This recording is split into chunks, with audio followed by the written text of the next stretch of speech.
இயற்கையான காரியத்தில் எந்த அளவுக்கு ஃபெய்த்ஃபுல்லாக இருக்கிறோமோ அப்போ தான் ஆவிக்குரிய காரியத்தில் கர்த்தரை ஹேண்ட் ஓவர் பண்ண முடியும். அப்போஸ்தலர் நடவடிக்கைகள், நிருபங்கள் எல்லாத்துலேயும் பார்த்தீங்கன்னா ஒரு வார்த்தை எல்லா இடத்துலையும் வருது. ஒரு மனிதனை ஒரு இடத்துல அப்பாயின்ட் பண்ணுறாங்க, ஒரு பந்தி விசாரிப்புக்கும் அப்பாயின்ட் பண்ணுற ஆளாக இருந்தால் கூட அவனுக்கு குவாலிட்டியை பார்க்குறாங்க. ஒரு இடத்துல ஒருத்தரை அனுப்புகிறாங்க, ஒரு வேலைக்கு ஒருத்தரை அனுப்புகிறேன் அப்படி சொல்லும் பொழுது அவர் பெரிய ஜெப வீரர், வசனத்தின் அறிவு இருக்கும் அப்படி சொல்லலை. நான் அனுப்புகிற ஆள் உண்மையுள்ள ஆளுங்கிறாங்க. வாசிங்க, ஒரு வசனம் வாசிக்கிறேன். 1 கொரிந்தியர் 4:17. அப்போஸ்தலன் பவுல் சொல்றார், இது நிமித்தமாக எனக்கு பிரியமும் கர்த்தருக்கு உண்மையுள்ள என் குமாரனாகிய தீமோத்தேயுவை உங்களிடத்தில் அனுப்பினேன். ஆவிக்குரிய வரம் உள்ள, ஜெப ஆவி உள்ள, வேத அறிவு உள்ளவன் சொல்லலை, உண்மையுள்ள என் குமாரனாங்கிறார். இன்னொரு வசனம் வாசிங்க, கொலோசியர் 4:9. அவனையும் உங்களில் ஒருவனாய் இருக்கிற உண்மையும் பிரியமுள்ள சகோதரனாகிய உனேசிமு என்பவனேங்கிறாரு. 1 பேதுரு 5:12. உங்களுக்கு புத்தி சொல்லும் படிக்கும் நீங்கள் நிலை கொண்டு நிற்கிற கிருபை தேவனுடைய மெய்யான கிருபையானதென்று சாட்சியிடும் படிக்கும் நான் சுருக்கமாய் உங்களுக்கு எழுதி எனக்கு தோன்றுகிறபடி உண்மையுள்ள சகோதரனாகிய சில்வானுவின் கையிலே கொடுத்து அனுப்புகிறேன். ஒரே ஒரு காரியம் தான் சொல்கிறாங்க, நான் அனுப்புகிற ஆளு உண்மையான ஆளுயாங்கிறாங்க. நான் அனுப்புகிற ஆள் பணக்கார ஆள், ஆவிக்குரிய வரம் உள்ள ஆள், அதெல்லாம் சொல்லலை. நான் அனுப்புகிற ஆள் உண்மையான ஆள். சபை பெருகுது. வாசிப்போம். அப்போஸ்தலர் 6. ஆயிரக்கணக்கான ஆட்கள் சபையில் கூடியிருக்காங்க. ஒரு பிரச்சனை எழும்புது. 6:1. இதெல்லாம் பணத்தை ஹேண்டில் பண்ணுறதுக்கு முக்கியமான குவாலிட்டிங்க. இதில் மிஸ் பண்ணிட்டீங்கன்னா பணம் வரவே வராது. வேறு விதத்தில் வரலாம், கர்த்தர் கொடுக்குற பணம் வராது. அந்நாட்களில் சீசர்கள் பெருகின பொழுது கிரேக்கரானவர்கள் தங்கள் விதவைகள் அன்றாட விசாரணைகள் திட்டமாய் விசாரிக்கப்படவில்லை என்று எபிரேயருக்கு விரோதமாக முறுமுறுத்தார்கள். அப்பொழுது 12 சீசர் கூட்டத்தை வரவழைத்து, நாங்கள் தேவ வசனத்தை போதியாமல் பந்தி விசாரணை செய்வது தகுதியில்லாது. மையாவே நல்லது. பாஸ்ட் என்னன்னா, பாஸ்டருடைய ஃபுல் ஒர்க் என்ன, வேத வசனத்தை படிக்கணும், தியானிக்கணும், மக்களுக்கு ஃபீட் பண்ணணும். நான் சொல்றது புரியுதுங்க. இதை தவிர்த்து அவர் மற்ற காரியத்தில் இன்வால்வாக இருக்கிறார் என்றால், சபை பெருகினதுக்கு அப்புறம் இன்வால்வாக இருக்கிறாருன்னா சபை மக்கள்கிட்ட பிரச்சனை இருக்குன்னு அர்த்தம். சபை மக்கள் ஊழியத்தில் இன்வால்வ் ஆகவில்லைன்னு அர்த்தம். அப்படி விசிட்டர்ஸாக வந்துட்டு போகிறாங்கன்னு அர்த்தம். அது ஆரோக்கியமானது கிடையாது, நல்லது கிடையாதுங்க. அது கட்டாயம் மக்கள் ஒவ்வொரு காரியத்தில் இன்வால்வ் ஆகணும். மினிஸ்ட்ரிங்கிறது எல்லாரும் ஒன்று கூடி கட்டக்கூடியது. 3ஆம் வசனம்.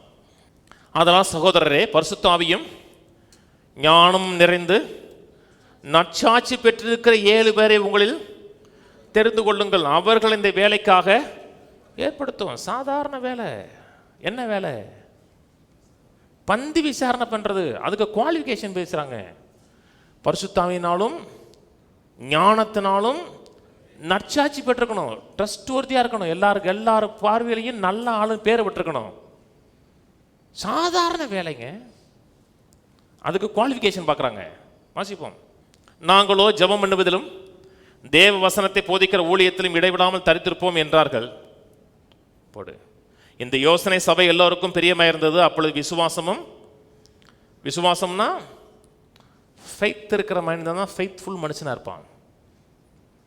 சொல்றது புரியுதுங்களாங்க? விசுவாசமும் பரிசுத்த ஆவியும் நிறைந்தவனாகிய ஸ்தேவானையும் பிலிப்பியும் பிரோகோரையும் நிக்கானாரையும் தீமோனையும் பர்மனாவையும் யூத மார்க்கந்தமைந்தவனான அந்தியோகிய பட்டணத்தானாகிய நிர்குலாவையும் தெரிந்து கொண்டு அவர்களை அப்போஸ்தலருக்கு முன்பாக நிறுத்தினார்கள். இவர்கள் ஜெபம் பண்ணி அவர்கள் மேல் கைகளை வைத்தார்கள். தேவ வசனம் விருத்தியடைந்து சீசருடைய தொகை எருசலேமில் மிகவும் பெருகிற்று. ஆசாரியர்களில் அநேகர் விசுவாசத்திற்கு கீழ்ப்படிந்தார்கள். 8. ஸ்தேவான் விசுவாசத்தினாலும் வல்லமையினால் நிறைந்தவனாய் ஜனங்களுக்குள்ளே பெரிய அற்புதங்களையும் அடையாளங்களையும் மினிஸ்ட்ரி வெளியே போயிடுச்சு. ஆரம்பத்தில் எங்கே ஸ்டார்ட் பண்ணார்? பந்தி விசாரிக்கிற இவரும் பிலிப்பும் பந்தி விசாரிக்கிற வேலை பார்க்குறாங்க, சாதாரண வேலை. அந்த வேலையில் உண்மையாக இருந்தாங்க. ஸ்தேவான் காரியம் நடப்பிக்கிறார், சர்வ் பண்ணும்போது உண்மையாக இருக்கிறாரு. எந்த ஒரு இடத்துலையும் போயும் ஒரு இடத்துல கூட என்னை போய் பந்தி விசாரிக்க வச்சிட்டாங்க, எனக்குள்ள இருக்கிற அபிஷேகம் எவ்வளோ இருக்குன்னு தெரியுமா, நான் அற்புதங்களையும் வல்லமையும் செய்யக்கூடிய ஆளுங்க, அவ்வளோ அனாயிண்டிங் நிறைந்த ஆளுங்க, என்னை பற்றி அந்த பாஸ்ட்டுக்கு ஒன்றுமே தெரியாமல் சோறு விசாரிக்க வச்சிட்டார் பார்த்தீங்களா அப்படின்னு ஒரு இடத்துல கூட ஒரு ஆள்கிட்ட கூட ஒரு குறை சொல்லலை, ஒரு ஆள்கிட்ட கூட குறை சொல்லலைங்க. கர்த்தர் உங்களுக்கு ஒரு ஊழியத்தில் ஒரு வாய்ப்பு கொடுத்துருக்கிறாரா, சின்ன காரியம், ஒரு துடைக்கிறது துவைக்கிறது ஏதோ ஒரு காரியம், அதுக்கு நன்றியாக இருந்தீங்கன்னா நீங்கள் ஃபெய்த்ஃபுல்லாக இருக்கீங்கன்னு அர்த்தம். சங்கீதம் 84 சொல்கிறாருங்க, சங்கீதக்காரன் சொல்கிறான், வாசப்படியில் காத்திருக்கிறத நான் பெருசாக நினைக்கிறேங்கிறான்.